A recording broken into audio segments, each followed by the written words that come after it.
Hi, everybody. Thank you for joining us. Today's talk is by Satvik Tripathi. Satvik is a researcher at the Perelman School of Medicine at the University of Pennsylvania and a fellow at Penn Center for Cancer Care Innovation, or PC3I. He works within the Department of Radiology and Radiation Oncology. He is also a visiting researcher at the Department of Radiology at Harvard Medical School / Mass General Brigham. His research aims to develop clinically relevant artificial intelligence and evaluate its impact on patient-centered care and global health informatics. Currently serving on the RSNA Radiology AI Trainee Editorial Board as an AI scientist for RAD8 International and as a committee member / chair for SIIM and EUSOMII. Today's talk is titled Shaping Global Health AI Through Large Language Models and Agentic Intelligence. Um, Take it away, Satvik. Thank you so much for the very kind introduction. I'm very happy to be here. Yes, I'm Satvik, and I'll be talking about a lot of these large language models and agentic AI coming into the research and even trying to infiltrate the clinical space and how they can help shape the global health and the clinics around the world. These are some of my disclosures. And now I want to start by talking about different perspectives that on AI that we're presented with. So starting with the tech companies, this is what they tell us is that we have a product ready that will replace radiologists or that would, completely be autonomous for a particular task.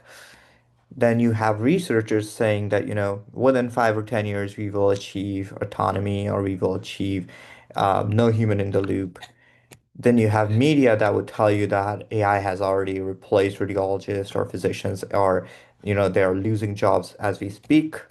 And then you see the reality in the healthcare and deployment of these AI models. And this is very well evidently reflected when you look at randomized controlled trials of AI in clinical practice across the countries and specialties. So this was a great study that came out with Lancet Digital Health in the year of 24, which talked about different RCTs around the world. As you can see, actually the number one application for these RCTs were gastroenterology, and then followed up by 13% of radiology. And if you see the major distribution of these AI models, you see that there's a vast majority in China, and then followed up by US, and then the mass of Europe, right? And then even within that, if you look at the percentage that focuses just on radiology, it's very, very minute because the number of studies are like 27 or 26, which are the maximum you see on the map. So that kind of helps us put the perspective on where we stand in terms of actual implementation of these AI studies. So we talk about all of this, but then we ask why AI in global health scenarios. So we know low middle income countries face a very unique challenge in healthcare, which includes limited access to healthcare professionals. They're understaffed, resource constraints, inequitable healthcare distribution, which leads to physician burden and burnout. So in order to tackle that, we want to bring in AI applications that can help sort this burden and minimize the load on physician and maybe automate some of the tasks that are more clerical level or on the workflow side that could be, transferred off to AI. So this is a great commentary by Adona Maroof and my mentor Farooq Dako, which talked about that AI has the potential to improve health outcome in LMICs. And one of the code that I really like is that the potential for AI to improve population health outcomes is likely higher in LMICs due to the greater burden of diseases and then the limited availability of healthcare infrastructure and the personnel. So we keep hearing the line, let's use AI or let's implement AI. But the big, big, big problem with this code is that we do not think about the resources, not just computational, but the human resources needed in order to pull off such a project or implementation, right? Because beyond just taking a model and running on a data set, it actually needs compute, it needs homegrown data, it needs validation sets, it needs post deployment validation, it needs drift monitoring, it needs humans who can be in the loop reading the outputs. We need humans that can build these technologies and on and on and on. So it's actually a much, much, much more complex problem than just a model data and just you click run and it just does everything for you.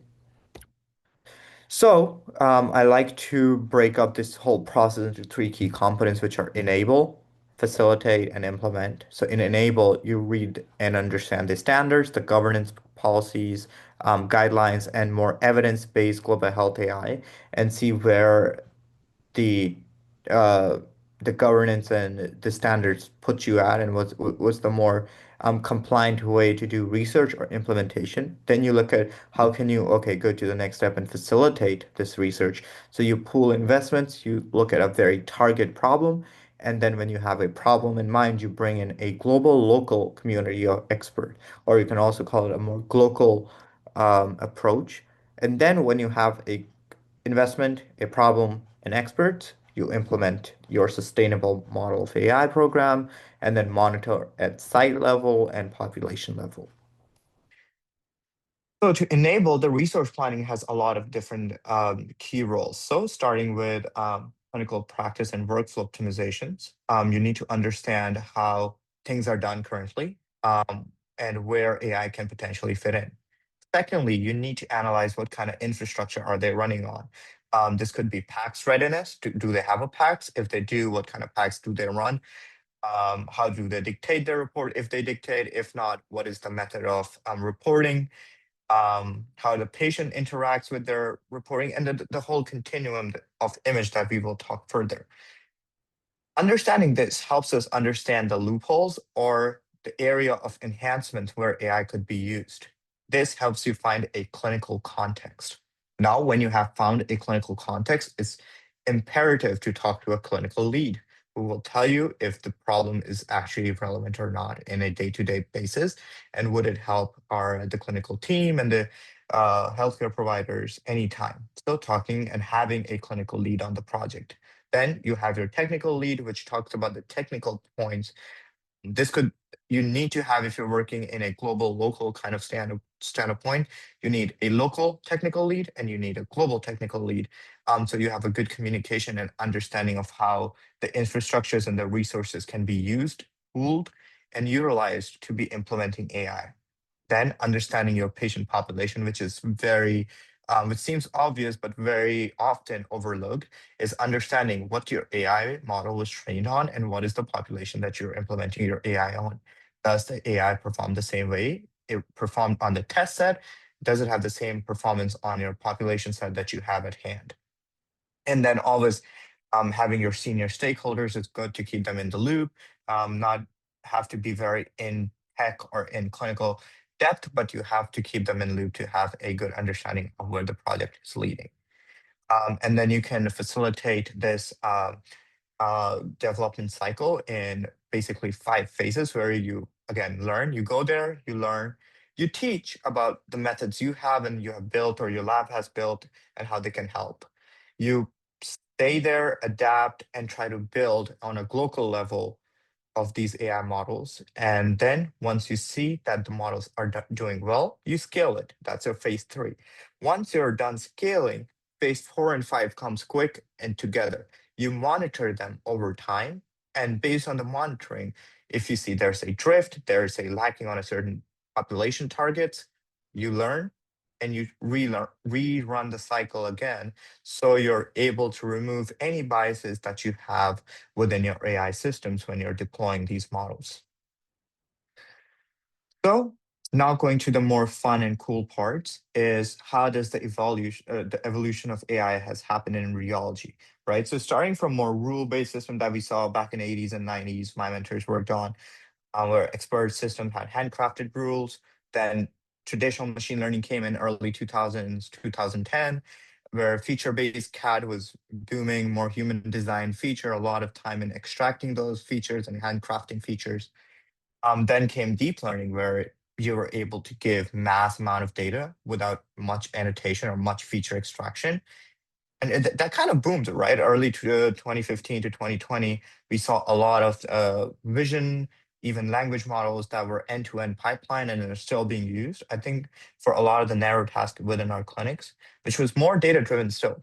Then recently, foundation models and multimodal models came in where with those, even the rise of GPT, I would say is the image plus text integration, where you're able to give your image or text and generate either text or image via encoder-based models, the vision language models. And now comes in the agentic AI, which is the buzzword we will talk more about it and how we integrate them in workflow. And they have these reasoning and clinical support, or at least they claim to be. And they talk about having AI as a teammate, which was so far the concept was having AI as a support button on your Mac. So talking about LLMs in radiology, now that we get into the fun stuff, you see papers left and right doing studies from that AI can do, these LLMs can do really good on the board examinations, to looking at how they do at categorizing pancreatic cancer, report feasibilities, generating patient-centered reports, and on and on and on. So as messy that this slide might look, that is exactly the reality of how the field is moving. Is messy and chaotic, and things are all over the place. So we recently came out this paper. Actually, it's been over like it's oh wow, more than a year now, where we talked about what are the key points where you can target when looking at large language models and optimizing clinical workflow. So we talked about having increasing patient engagement as one of the key points, improving clinical documentations, insurance prioritizations, automated health record searching, and personalized patient care. The focus should of deployment should be within compatibility within your PACS and RIS and whatever EHR that you're running. The safety and privacy, if it's behind the firewall, if the model is well protected in HIPAA compliant manner, and what the performance of the model is. Now, to enhance the reliability of these LLMs in medical contexts, you need to a enhanced training diversity data set that you need to make sure in the data card or the model card that you're using. You can do domain specific fine tuning for these models. You need to have rigorous validation and bias mitigation tests. You still need a continuous learning with human oversight. You still have the human on the loop or in the loop kind of situation. And then when you're working with these models, you're still having a human AI interaction, a collaborative source of setting. So I like to say everything is a nail when your hammer is big enough, but not particularly in LLM's case because things can go south real quick. So technology should work for us and not the other way around, where you're spending more time trying to figure out the technology than focusing on the problem itself. Now talking about radiology and the imaging continuum and where these LMs have been used recently in different areas of studies. And I think I really like this figure. So starting with the clinician physician's interaction and just clubbing it together as the clinical decision support, it also goes to clinical imaging decisions, then auto clinical history, at the time of radiology reacquisition, then the protocoling, which is one of the very painful tasks of auto protocoling, answering patient questions while preparing for the exam. The imaging is now performed, having multimodal report gen. At the same time as, if you can see, the radiologists interpret the result, the exams, and then having custom extractions for the clinicians or the one who ordered the study, and then having simple explanations for patient. So the report is accessed. So if you can see, it's a very well drawn parallel at each stage of where these LLMs can help and be integrated into the clinical imaging continuum workflow of radiology AI. So coming back, why LLMs are needed in global health again, right? So these are two studies that I did with Dr. Farouk Dako.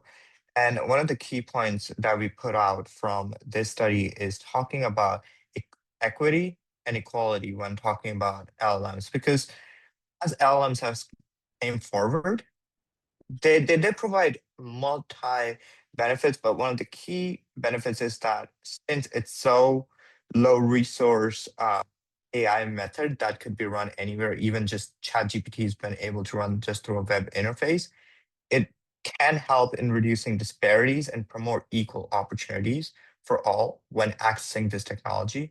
It is a moment of advancement in science and technology, and not joining the train would leave you behind. And then the equal access to every individual globally is part of how the equity works. So LMs in global health is just is not just about the application within the health system, but also providing equal healthcare resources to everyone and having enabling equity in the development of healthcare within LMICs and beyond. So, why LLMs and LMICs? So, as I said, LLMs give very interesting proposition to why to ask you why you should use it, and not just LLMs. Now there are multimodals, LLMs, and the vision models, but all together you can club it together in this slide where there is very minimal computational need to be able to run inference on a lot of these models. These models are not even getting smaller, are easier to run inference on. A lot of times, if it is an open model, you can just run API through API call on these models and run on a server. If you have the memory, you can download, run it on a CPU-based, uh, one-shot, zero-shot learning-based prompts, and you can utilize the model. For most times, as we have seen in the studies published, people have not largely retrain the model on large training data sets. So you don't need a lot of annotations again, or need a lot of data to retrain the model. Most people seen in, especially in the clinical workflow side, have not been retraining the model, and just the out-of-box model performance has been very well. So that also reduces the requirement of having huge technical background, having a dedicated technical person to train and retrain these models and so on. These are more cost effective since you're cutting down on a lot of the data acquisition, the retraining part, and the easy applications through API, I mentioned. And most importantly, it is leading towards more high accuracy and reliability as we keep going, and a new model is being released every other day. And just going to the areas of interest that we can see are just kind of like text summarization, as we talked about, just having radiology report text summarization, more having patient-friendly text that you can give to patients, and you can even go ahead, take a step further, and translate these texts. You can have workflow optimizations to fasten and triage faster and have more smoother clinical support. Having patient education, that's a great way to engage a patient and have patients the equity in their own health. And using LLMs just as a research tool is a great idea, and seeing what is possible, because if you remember the cat and the muffin problem, which was a huge computer vision problem when the GPT-3 or 4 was released, someone gave the same problem to GPT-4, and it just literally sorted which of the images have are a muffin. And if you think in retrospectively, that was a huge problem in computer vision, and these AI models are just now able to do it with no training, retraining, or anything. So just researching what are the other applications that we can use and build using these larger models without investing a lot in retraining and data acquisition side, and how can we build systems that are smart and usable in the clinic in a very context ready manner. So I keep talking about finding the right problem. So this is a framework that we recently came out with. We call the CARE framework, in which we talk about how do you find the right problem for these large language models. So it starts with, again, clinical needs and relevance. So does the project you're thinking about addresses a real clinical problem, or there's a need or the radiology workflow challenge, so prioritizing the projects that are tied to diagnostic clarity, communication. Is it time saving, for most importantly, and what are the patient outcomes looking like? Then appropriate fit of a task. Is the task inherently a language based model? Does it require summarization? Is it translation reasoning? Because you don't necessarily need a LLM to do simple tasks like text extraction. You can have regex-based method where you're using more just like good old rule-based methods to do a lot of extraction or text breaking, right? So you don't need to use LMs all the time for structured tasks. It's better suited for simpler tools, like as I mentioned. Having more real world implementation in mind is great, because then your development moves out of your research lab into clinical settings. So can this tool practically be integrated into radiologist workflow or the health IT system, right? So considering EHR, PACS, RES, compatibility, user needs, and adoption. This is where you bring in your informatics person within your hospital or talking to your rad tech and asking how things work on the back end. So you're building something that is compatible down the line. And then lastly, the evaluation design and the rigorous evaluation of the model. Is the model trained and validated using diverse auditable data? And is there transparent reporting around it? Did you check for bias, hallucination rates, external benchmarking, and then did you fill out the reporting checklist for documentation that help you guide through the development process? Just a quick resource for people who do not have access to report data set at the local institution or do not have a way to run HIPAA compliant models on patient data. We recently actually came out with a extremely large radiology report data set called the Chameleon data set. It's first of its kind. It's all synthetic reports, but they're built off on the template we use here at Penn. And all of these reports have been audited and have been QC'd, and they're available online. So you can go ahead, scan the QR, and I'm also happy to drop this later if anyone needs. But you can use this to kind of do different tasks and see what the model is good at, because you can play around with different radiology specific tasks. These are chest CT reports with 17 different thoracic um, pathologies. There are total 10,000 reports that you can use. There are also healthy reports in there. So you can also do a classification task and so on. So we've been talking about human and Gen AI. So there are two scenarios that have been constantly been floating around. If either like the Gen AI or the AI just completely takes over and the human is just chilling in the background, and the AI is completely autonomous. And then there's a second scenario where human is spending almost the same amount of time as doing the work, monitoring the AI with very limited increase in our view. I kind of like this picture better, where there is a both human AI interaction where both are doing work which are best suited for each, and then they both are working together in a way as peers. Or as Dr. Wu Kim likes to call it, as a resident or a scribe that can help you increase your efficiency. Now, talking about the new buzzword agents or agentic AI. This is, by the way, the picture that GPT gave me when I asked about giving me a picture an agent. So this is what GPT thinks. But we'll talk more about what agent actually means, right? So we've been talking a lot about the history in the conventional narrow AI, where it used to perform a single task, where AI was trained on like classification tasks, segmentation.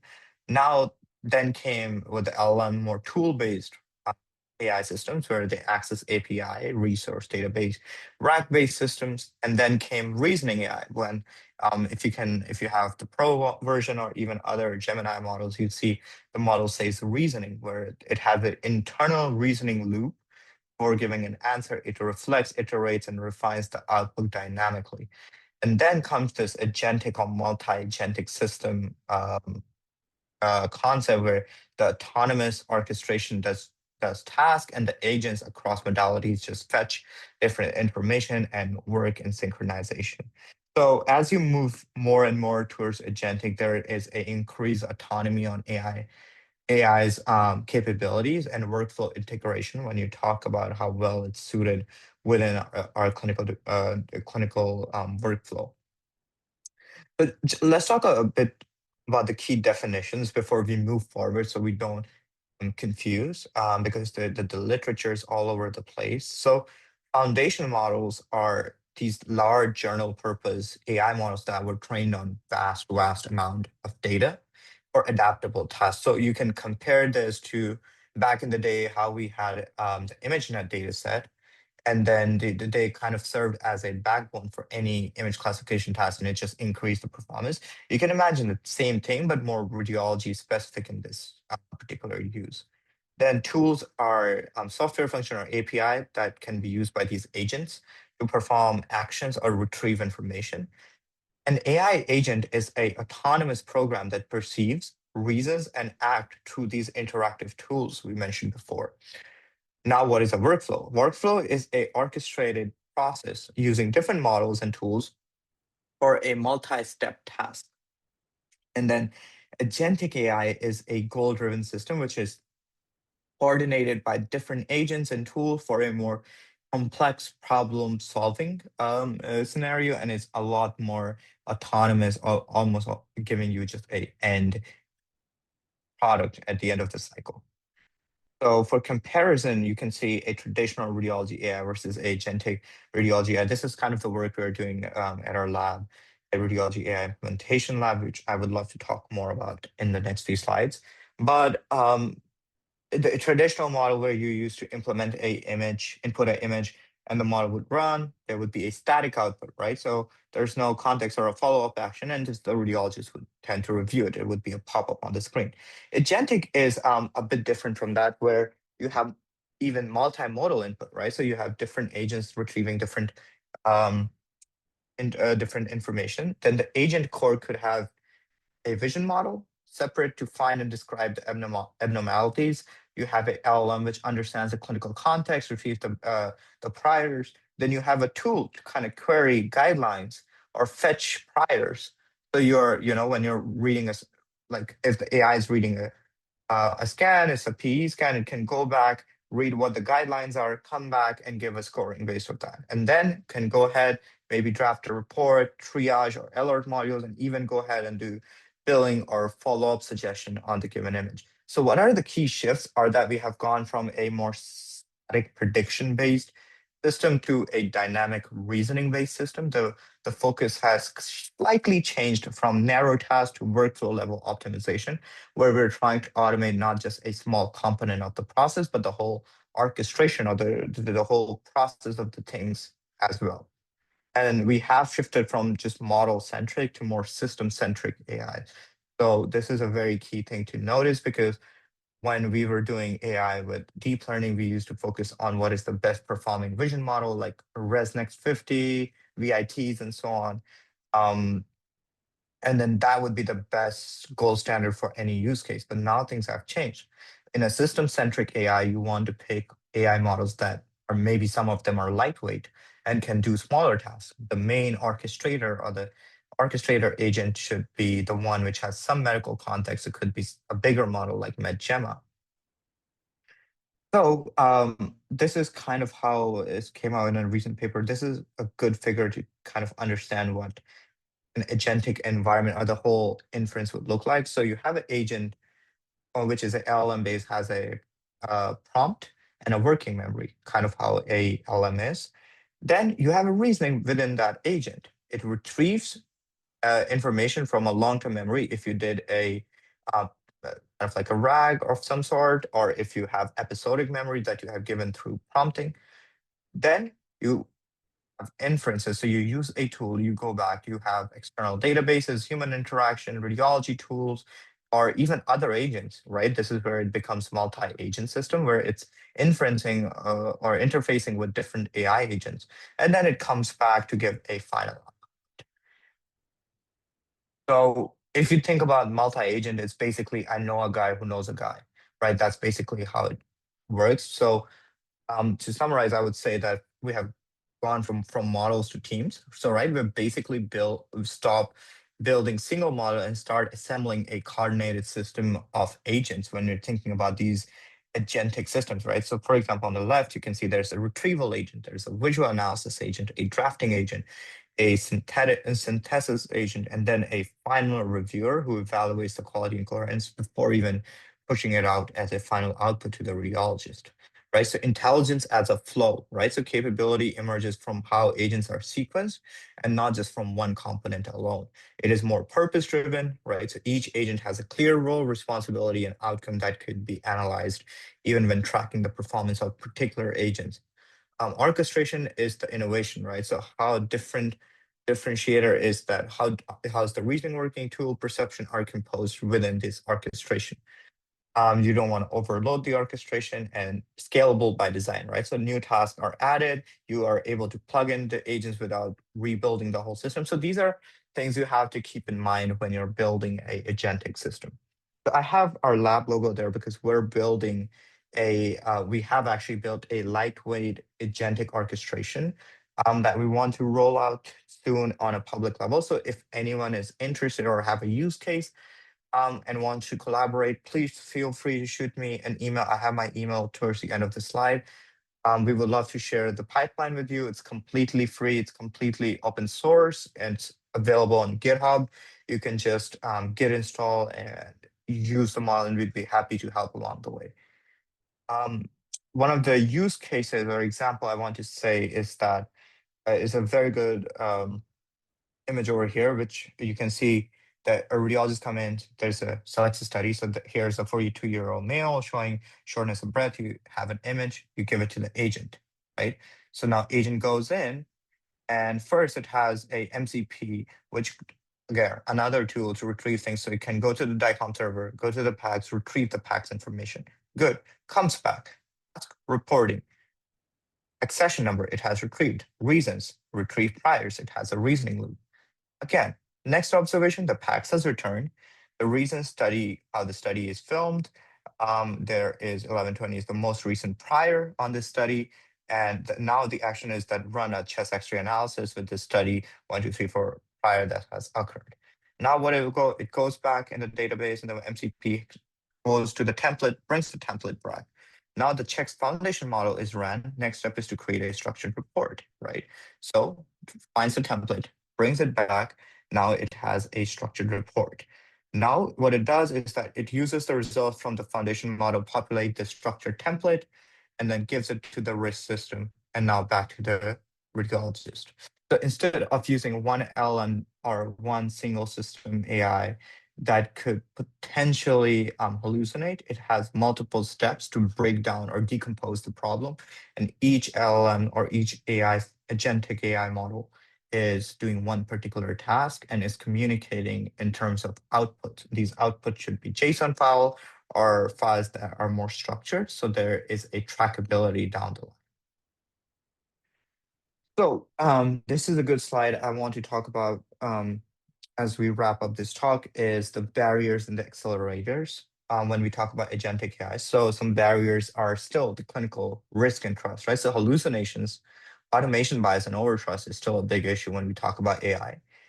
Workflow integration becomes a hurdle when you don't have a stable PACS arrays or it can disrupt routine if you try to go in and install something new and it goes sideways.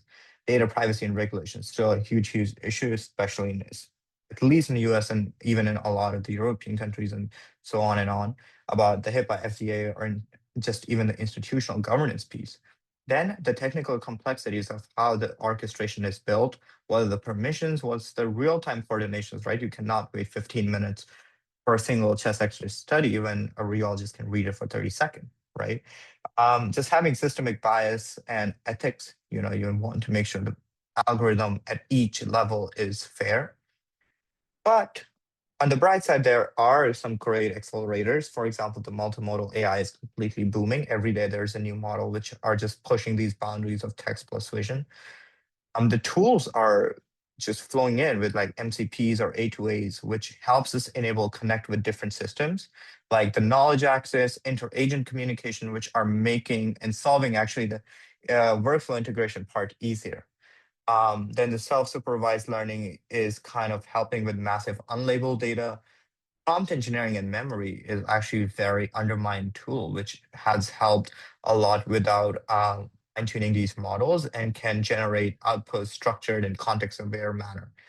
And then having the human AI collaborative design, which is much more easier to do, is having co-pilots, human in the loop, and designing an architecture more friendly for a human, right? So all in all, you need to trust the limitations. You need to know what the clinical risks are. You need to understand why the workflow friction matters and why AI must fit into the existing routine. Governance is a key thing that should not be uh, non-negotiable at all costs, right? The privacy regulation and accountability does shape a deployment over time. Uh, the context unlocks value that we like to focus a lot on, that multimodal inputs move AI beyond just image-only predictions. The system matter more than model. So tool use, memory orchestration would enable more reliable intelligence than just using fancy models that are not well orchestrated. And then you need to keep in this mind that we're designing for a partnership, a human AI collaboration, which will accelerate safe and sustainable uh, adoption over time. So this is actually a great movie, The Founder, which came out with Michael Keaton. But there's a line in the movie which says, a symphony of efficiency and not a waste of motion. And I think this is very well perfectly describes how agentic AI or these multi-agent orchestrations should work, right? So agentic AI does not always would mean more instruments, right? So you need to start thinking with the same team building exercises we used to do when we were, hiring people or the HR would do, is that intelligence without coordination is just noise. If you hire too many people, even though they are all skilled, but do not have a defined task or have repetitive task, it will just create more chaos and noise. So you want high performing agents behaving like high performing team members or just collective teams as well, right? So it is about clear roles, coordination, and handoffs. Handoffs in terms of knowledge, structured outputs, and even just reasoning parameters that you can go back and see for transparency values. Then the value lies in the orchestration and not the scale at which you're performing the orchestration or the scale at which you have your AI models at. Then talking about responsible AI, we talk a lot about this and sadly still not talked about enough, is again finding a suitable clinical problem, investing in prompting method. This is the best way to push the field forward, is investing in prompting. Reporting your methods when you're publishing your studies, publishing your results, it really helps understand how the methods were done and maybe reproduce the methods that you developed. Please using statistical analysis to inference and understand the results that came out and seeing again if it was actually statistically significant, or is there, when you do a multiple correction, the whole thing is not so useful anymore. There's not a significance. Having a robust clinical method for these LLM or agentic system for evaluation. And then just remembering that not all outputs from these Gen AI models are good outputs, and we need to have this clinical judgment or technical judgment in our minds when reviewing these outputs. So, just on a closing end, I'd like to say that let's not pick a problem based on the AI you have, but rather pick an AI based on the problem you see, which will just translate in a much, much higher degree. Lastly, just want to talk about how global health is about teaching, learning yourself, and then building together. So a lot of my collaborators across the world, we work together, we learn together, and then it's about the people who help you. So I have my mentors, Amina, Farouk, all of the RAD8 team I work with, Maruf there, all the Nigeria team that doing amazing work, and together we're building these health systems with AI enabling and all the technological advancements. Thank you so much. I have my email right up here. So if anyone's interested in working, collaborating, any such thing, just even discussing, shoot me an email. That's my Twitter. You can also scan the QR code, and happy to take any questions that you might have. Thank you.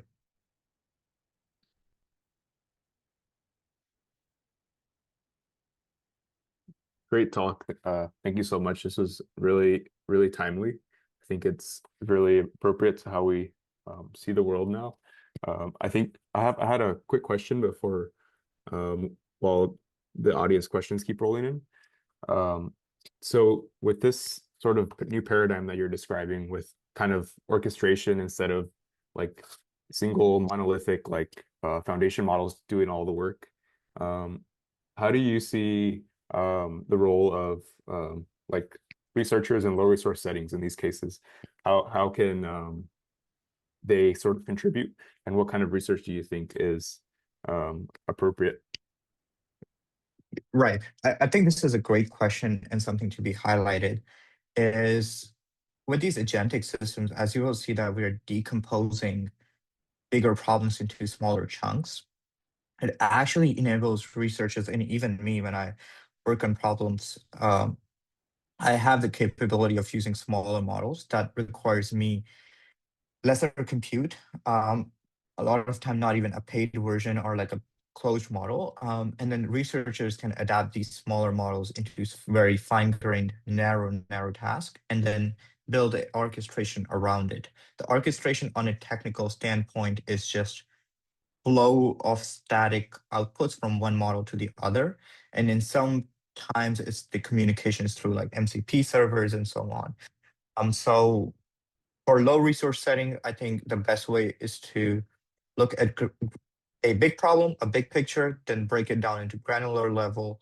Look at what are the easier resources that you are have available, like Gemini or Mistral, Quen, all these great models, and see how you can fit these models into this clinical workflow and where it goes, as opposed to a large foundation models, which needs a fine tuning at the end and requires a lot more data and sometimes uh, keeps the progress lagging.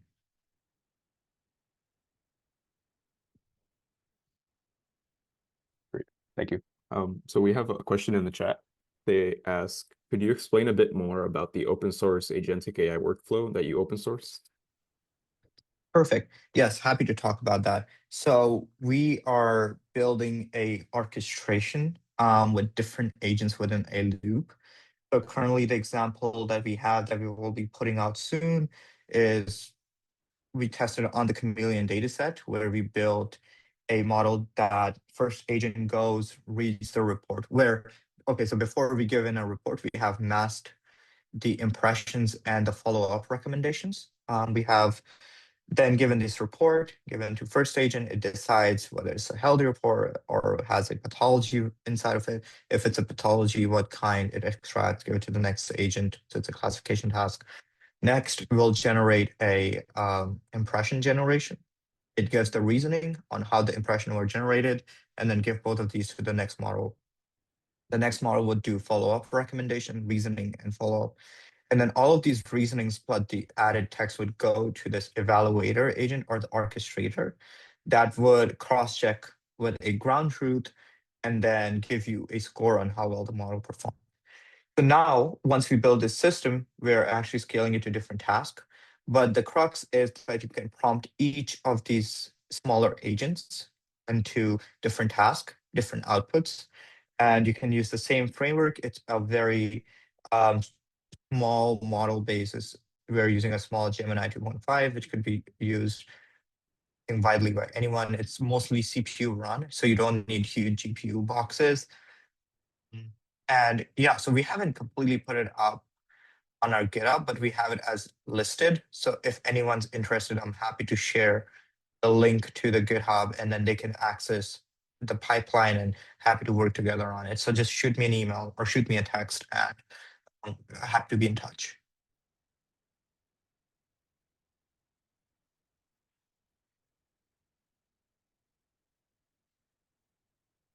Great.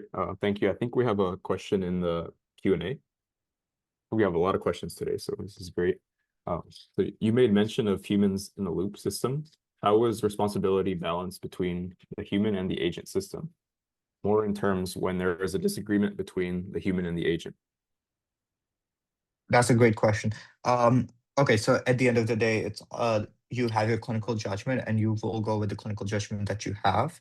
But it is great to see, again, when you're building these models, have a output where it shows the reasoning behind why it says so, or have a summary of the reasoning. So that's where you can compare and see if the reasoning is valid. If not, you go ahead with your own clinical judgment as you move forward. So kind of like a components level analysis. You analyze if each component is Y- performing correctly. Okay, perfect. Exactly. Right. Cool. So another question we have in the chat. So what are some recent models you think have growing potential for radiology tasks?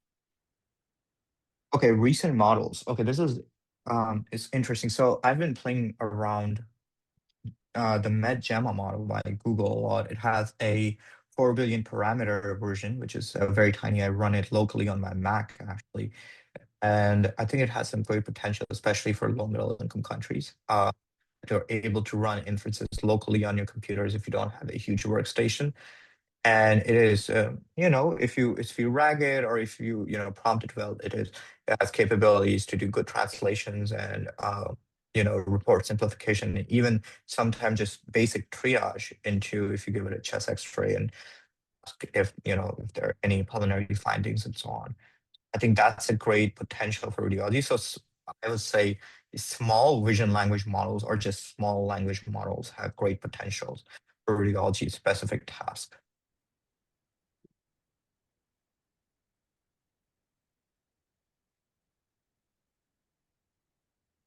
Great. I think that's all the questions in our chat. I have one more before we leave. Perfect. So I think a lot of the current models and the current kind of agentic workflows for like radiology report generation, for example, are kind of based on like chest X-ray. I'm curious how you see this moving like for other kind of domains. Like how do you see this formula adapting to other domains where we don't have these big foundation models yet? Like So, MedGemma. Yeah. yeah, so MedGemma is still very CXR and X-ray based. But at RSNA this year, there are a lot of companies doing foundation models. Hopper is doing great work with having different foundation models, even on 3D CT based, and which have the capabilities of, I'm not sure particularly if report generation is one of them, but having at least triage and so on. Um, so I think slowly we're getting to a stage where we are having slice-based analysis and having some spatial understanding between these CT or MR slices, and even understanding what kind of sequence. Like for example, in MR, one of the problems I work with is metadata harmonization, right? So protocoling is a tough task. Different scanners, different vendors have very different way to output. Just T1 contrast would be reported in 14 different ways, right? So it's really interesting how you can use these foundation models in these use cases. And then once you see good reliability there in understanding the pathology, the organ levels, organ systems, and then just different physics-based components, I think we will move forward in the field and go to more 3D spatial understanding of these images.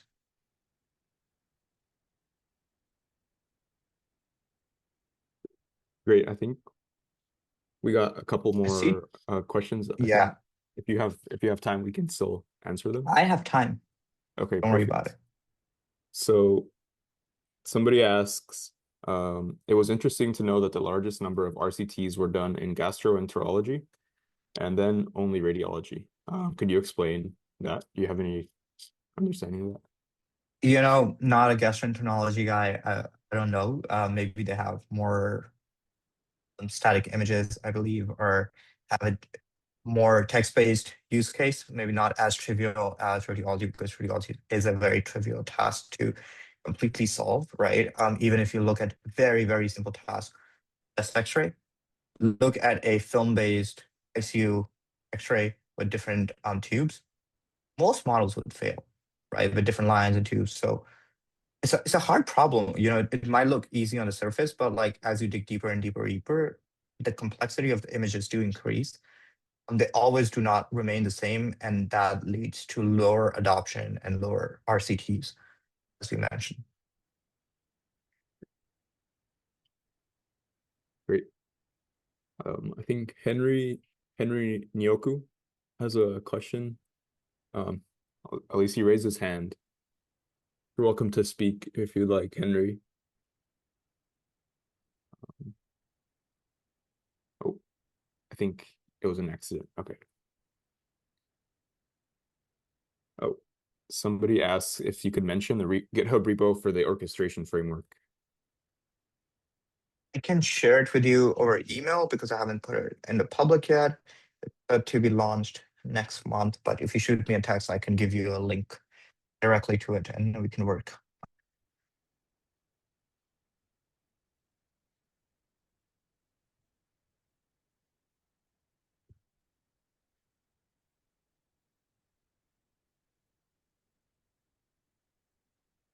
Great. Well, I don't see any more questions. Thank you so much, Satvik, for joining us. Oh, Raymond has a question, sorry. Go ahead, Raymond. Yeah. All right. Thank you so much. I don't know if you can hear me well. We can hear you well, Raymond. Okay. Thank you so much, Satvik. It was quite a great presentation, and I must say it's quite timely. We need this in our communities right now. I had a slightly, let me not say different line of question.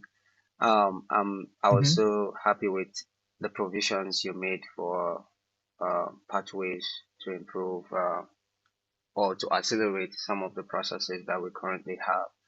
I was wondering if you consider, uh, especially within the AI and medical imaging and um, healthcare community, if we consider also paying attention to improved adherence to ML ops, AI ops, or all the ops that are required in building some of these models in such a way that we don't end up having products that don't get to the clinic or that fail in production because like you mentioned in the first two slides of your presentation, that has been a very key limitations to getting this product to where we want them exactly. I'll be glad if you can shed more light on that and maybe help us understand better. Yeah.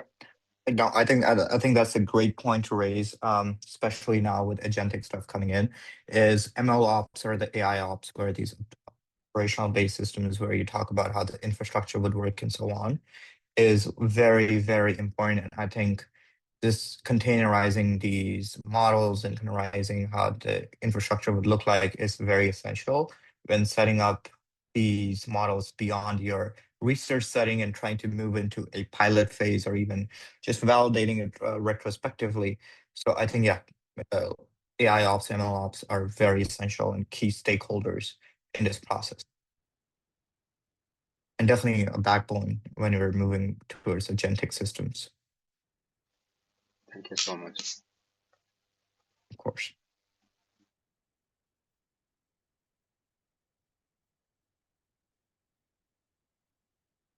Okay, great. Yeah, with that in mind, thank you so much for joining us, everybody that logged in, and thank you, Satvik, for the great talk.